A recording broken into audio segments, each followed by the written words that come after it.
Good morning my dear students.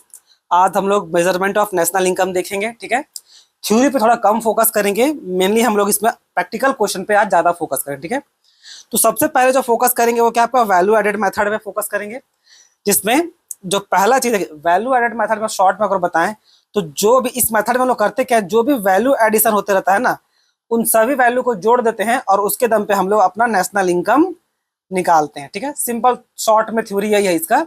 अब main चीज practical question में फोकस करना, तो सो देखिए मेन फॉर्मूला क्या है। मेन फॉर्मूला का जीबीए एमपी यानी कि ग्रॉस वैल्यू एडेड आपका क्या होता है, आपका जीडीपी एमपी के बराबर होता है। आसान भाषा में जब आपको बोले वो जीबीए एमपी निकालने, इसका मतलब वो क्या निकालने बोल रहा है, वो आपको निकालने बोल रहा है जीडीपी एमपी। दोनों में कंफ्यूज मत होइएगा। ठीक है, वो ये निकालने बोल रहा है, इट मीन उसको दोनों का मतलब सेम है, दोनों GVA MP is equal to GDP MP. ठीक है, अब फॉर्मूला क्या है, जीडीपी एमपी का फॉर्मूला है value of output minus intermediate consumption. ठीक, अब वैल्यू ऑफ आउटपुट में भी अगर पूरा स्टॉक अगर सोल्ड हो जाए, जो रियलिटी में होता नहीं है, अगर पूरा स्टॉक सोल्ड हो जाए तो केवल सेल्स को यहां पर लेते हैं इस जगह पे। ठीक है, लेकिन पूरा स्टॉक कभी भी जितना बनाइएगा उतना कभी भी बेच नहीं पाइएगा, इसलिए वो अनसोल्ड रह जाता है। तो फॉर्मूला क्या बन जाता है, वैल्यू ऑफ आउटपुट का बनता है आपका sales plus change in stock, जो आप हमेशा अभी तक पढ़े होंगे। तो value of output is equal to क्या होगा, sales plus change in stock. और इंटरमीडिएट कंजम्पशन में क्या आता है आपका, इंटरमीडिएट कंजम्पशन में तो आपका परचेज आता है। कौन सा परचेज, टोटल परचेज। ठीक है, तो ये तो हो गया मेन फॉर्मूला। अब चलिए हम लोग मेन फोकस करते हैं किस पे, प्रैक्टिकल क्वेश्चन में। प्रैक्टिकल क्वेश्चन में आ जाइए। एक क्वेश्चन हम टिक मार कर, हाँ ये रहा क्वेश्चन नंबर 4। अब देखिए इसमें क्या है, किसी भी चीज को सॉल्व करने के लिए सबसे बेस्ट होता है बच्चों के पहले ना उसका आप फॉर्मूला लिखिए। ठीक है, हो सकता है आपसे बनाने में, जोड़ने घटाने में कहीं गलती हो जाए, पर फॉर्मूला लिख दीजिएगा ना तो फिर भी आपको स्टेप मार्किंग जैसा कुछ ना कुछ मार्क्स जरूर मिलेगा।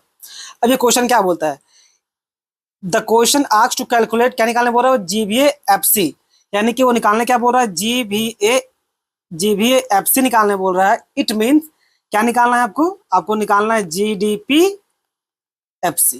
ये जी ग्रॉस वैल्यू एडेड का मतलब क्या होता है, जीडीपी ही होता है। ठीक है, अब पीछे जो फॉर्मूला देखे थे उस फॉर्मूला में क्या था, उसमें था जीडीपी एमपी था, और यहाँ निकालने क्या बोला है, FC.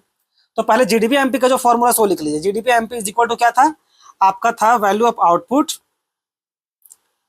Value of output minus, चल नहीं रहा है ये, माइनस इंटरमीडिएट कंजम्पशन। ठीक, शॉर्ट में लिख दिए।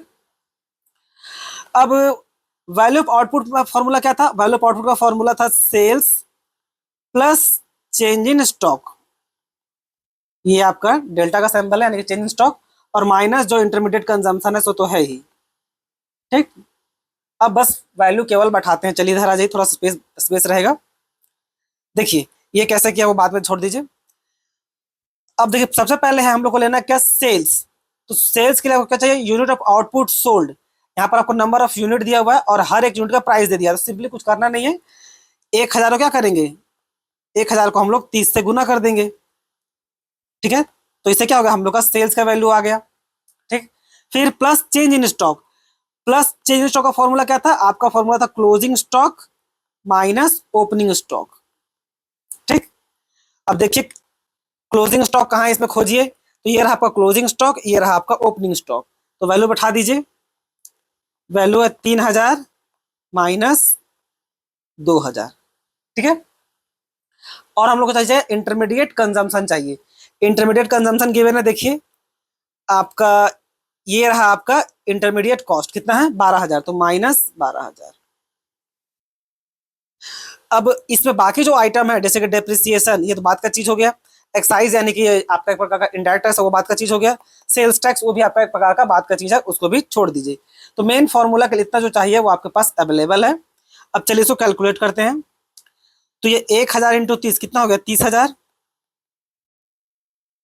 प्लस 3000 में 2000 माइनस करेंगे तो 1000, ये हो गया, माइनस इंटरमीडिएट कंजम्पशन यानी कि 12000। तो कितना आ गया, इधर हो गया 31, इधर हो गया माइनस 12000। तो 31 में से 12 माइनस करेंगे, तो रुकिए कैलकुलेटर भी रखे थे ताकि थोड़ा समय बचे। 31 माइनस 12 तो कितना हो गया, इधर आ गया हम लोग का 19000। ये हम लोग क्या निकाल के लाए, ये हम लोग निकाल के लाए बच्चों जीडीपी एमपी। ये हम लोग ये निकाल के लाए क्योंकि फॉर्मूला जो आपका है यहाँ पर, जो आपका फॉर्मूला था ना, वो देखिए वो आपको जीडीपी एमपी निकाल के देता है, वो जीडीपी एफसी निकाल के नहीं देता है।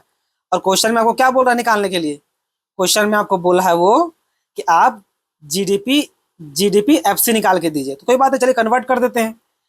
अब हम लोग को जीडीपी एफसी चाहिए, तो जो फॉर्मूला मेरे पास है उसको लिख लेते हैं जीडीपी एमपी। ठीक है, बस वो कन्वर्ट करना है फॉर्मूला को। तो जी जी तो सेम है, डी डी भी सेम है, पी तो हमेशा सेम ही रहता है। यानी कि मार्केट प्राइस को आपको फैक्टर कॉस्ट में कन्वर्ट करना पड़ेगा। तो मार्केट प्राइस मतलब क्या, जैसे पहले से टैक्स लगा हुआ है, और फैक्टर कॉस्ट मतलब क्या, जिस पर टैक्स नहीं लगा हुआ है। तो माइनस क्या कर देंगे, माइनस एनआईटी। और एनआईटी का फुल फॉर्म क्या होता है, इनडायरेक्ट टैक्स माइनस सब्सिडी, ये फुल फॉर्म होता है। तो देखिए इसमें इनडायरेक्ट टैक्स गिवन है और सब्सिडी कुछ गिवन है। तो इसमें indirect tax given, subsidy given नहीं है, केवल इनडायरेक्ट टैक्स गिवन है। पहले ये एक्साइज और ये सेल्स टैक्स कितना, 2500 और 3500 दोनों को जोड़िएगा कितना हो जाएगा, 6000। तो 19000 में ये जो निकाल के लाए सो ऊपर में ये रहा, यहाँ माइनस इन दोनों को जोड़ करके 25 और ये 6000। तो कितना आंसर आ जाएगा, 19 में से 6 माइनस करेंगे तो हम लोग का हो जाएगा 13000 आंसर।